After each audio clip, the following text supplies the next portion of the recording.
আসসালামু আলাইকুম। কেমন আছেন সবাই? আশা করি আল্লাহর রহমতে সবাই অনেক ভালো আছেন।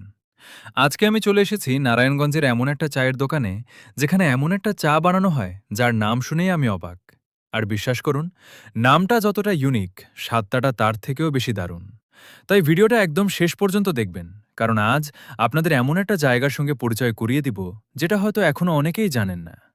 তো বন্ধুরা, আমি এখন আছি কামাল স্টোরে। লোকেশন আমান মার্কেট, আলিরটেক, নারায়ণগঞ্জ। যদি আপনারাও আসতে চান তাহলে ডিক্রিচর ঘাট থেকে মাত্র ২০ টাকা ভাড়ায় মিশুকে চলে আসতে পারবেন।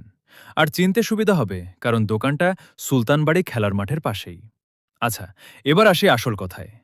এই দোকানের সবচেয়ে বড় আকর্ষণ হল বোম্বাই মরিচ দিয়ে তেঁতুলের চা। হ্যাঁ, ঠিকই শুনেছেন, বোম্বাই মরিচ আর তেঁতুল দিয়ে চা।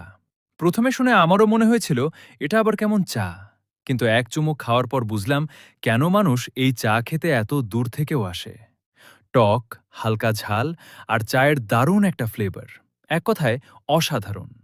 আর শুধু এই স্পেশাল চাই নয়, এখানে পাবেন গরম গরম রং চা, দুধ চা, মজাদার কফি, ঠান্ডা কোলা, বিভিন্ন ধরনের বিস্কিট, কোল্ড ড্রিঙ্ক সহ আরও অনেক কিছু।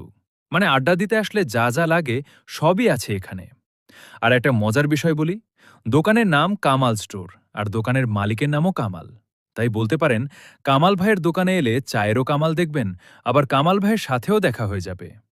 যদি আপনি একটু ভিন্ন স্বাদের চা খেতে ভালোবাসেন, কিংবা বন্ধুদের নিয়ে নতুন কোনো জায়গায় আড্ডা দিতে চান, তাহলে একদিন অবশ্যই ঘুরে আসবেন কামাল স্টোরে।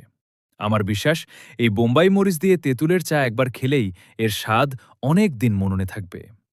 আর কোনো কিছু জানতে বা অর্ডার সম্পর্কে কথা বলতে চাইলে যোগাযোগ করতে পারেন এই নম্বরে: 019382421227। আর দোকান খোলা থাকে সকাল ৭টা থেকে রাত ১১টা পর্যন্ত। তো বন্ধুরা, ভিডিওটা যদি ভালো লেগে থাকে তাহলে অবশ্যই একটা লাইক দিয়ে যাবেন।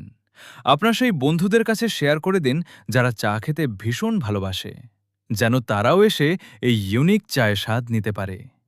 আর যারা এখনও আমাদের ফলো সাবস্ক্রাইব করেননি, তারা এখনই করে নিন, কারণ সামনে আরও এমন দারুণ দারুণ ফুড রিভিউ, নতুন নতুন চা জায়গা আর মজার ভিডিও নিয়ে আমরা হাজির হব ইনশাআল্লাহ।